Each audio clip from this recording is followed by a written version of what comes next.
Welcome, everyone, to another episode of the Easy English Talk channel. I'm Jason, your host, and today's episode is all about one of the biggest challenges many English learners face: how to think and speak in English.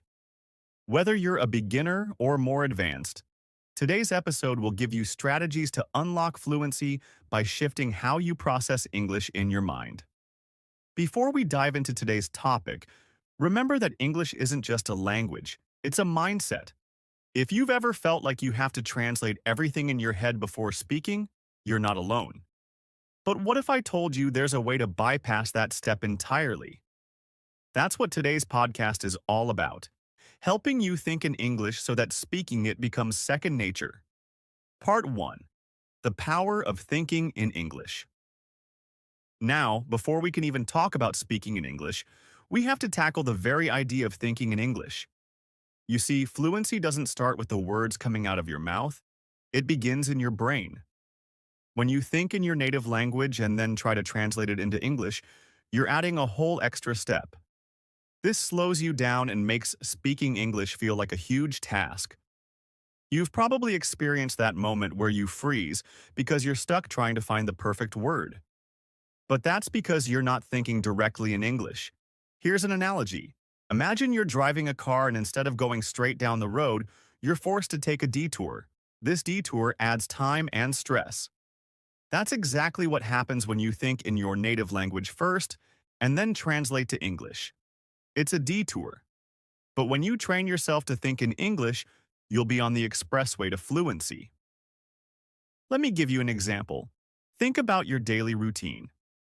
Imagine you wake up in the morning and the first thing you think is, I need to brush my teeth. If you think this thought in English instead of your native language, you've already taken the first step toward fluency.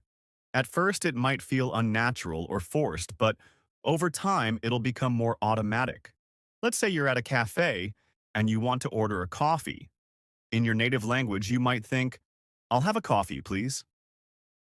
Then you translate that into English.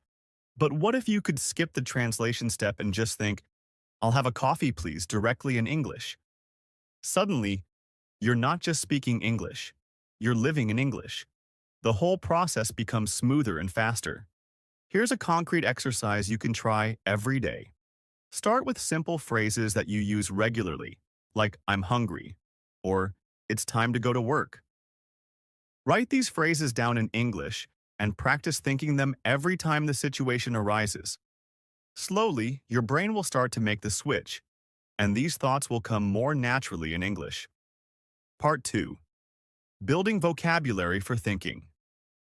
One of the best ways to train your brain to think in English is by expanding your vocabulary. The more words you know, the easier it is to express your thoughts without hesitation. You might be wondering, how can I build my vocabulary without overwhelming myself? It's simple. Focus on learning words that are relevant to your daily life. Studies show that people who learn words in context rather than in isolation remember them better.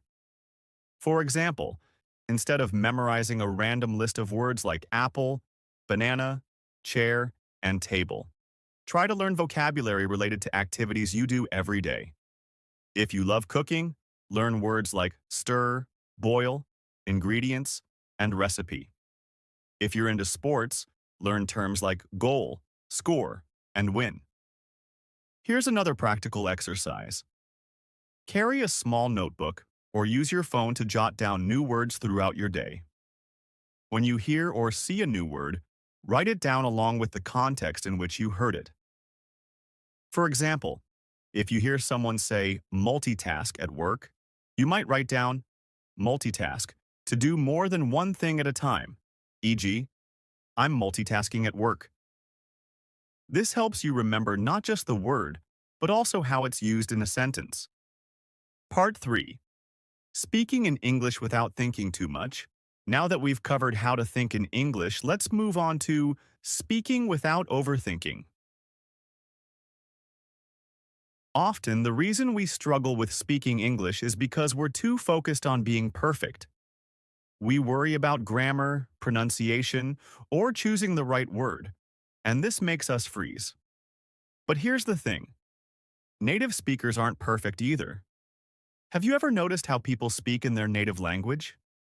They make mistakes, they pause, they use filler words like or That's perfectly normal. Fluency doesn't mean perfection, it means communication. The goal is to get your message across, not to be grammatically perfect every time. Here's a long example. Let's say you're in a conversation with a friend, and you want to tell them about your weekend. You might say something like, "On Saturday, I went to the park with my family. It was really fun and we had a picnic." If you're worried about being perfect, you might hesitate because you're unsure if you should say went or have gone or if really fun sounds too casual. But in reality, your friend probably understands what you mean just fine. The key is to focus on communicating your message, not on making it flawless. One of the best exercises for speaking without overthinking is shadowing. Shadowing is when you listen to a native speaker and try to imitate exactly what they say, as quickly as possible. This trains your brain to form sentences more naturally, without stopping to think about each individual word. It's a little like training your muscles through repetition. The more you do it, the easier it becomes. Part 4. Use visualization to think in English. Visualization is another powerful tool for thinking and speaking in English. It involves picturing the situation in your mind and narrating it in English. For example, imagine you're planning to go shopping. Visualize yourself walking through the store, picking up items and paying at the checkout. As you visualize, narrate the scene in English in your head. I'm walking down the aisle. I see the cereal. I'm putting it in my basket. The more you practice visualization, the more natural it will feel to think in English. You'll start to associate English with real-world experiences, rather than seeing it as an abstract language to study. Part 5. Practice in real-life situations. Finally, the best way to solidify your ability to think and speak in English is through practice. And I don't just mean in a classroom or through apps. I mean real-life practice. Engage with native speakers, whether it's through online language exchanges, joining a local conversation club, or even practicing with friends who are also learning English. Real-life situations force your brain to react quickly. There's no time to stop and think, which pushes you to start thinking in English.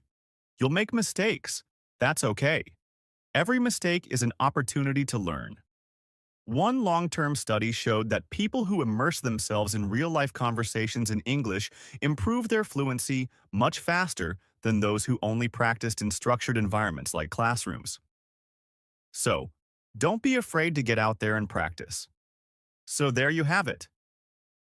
We've covered the importance of thinking in English, building your vocabulary, speaking without overthinking, using visualization, and practicing in real-life situations.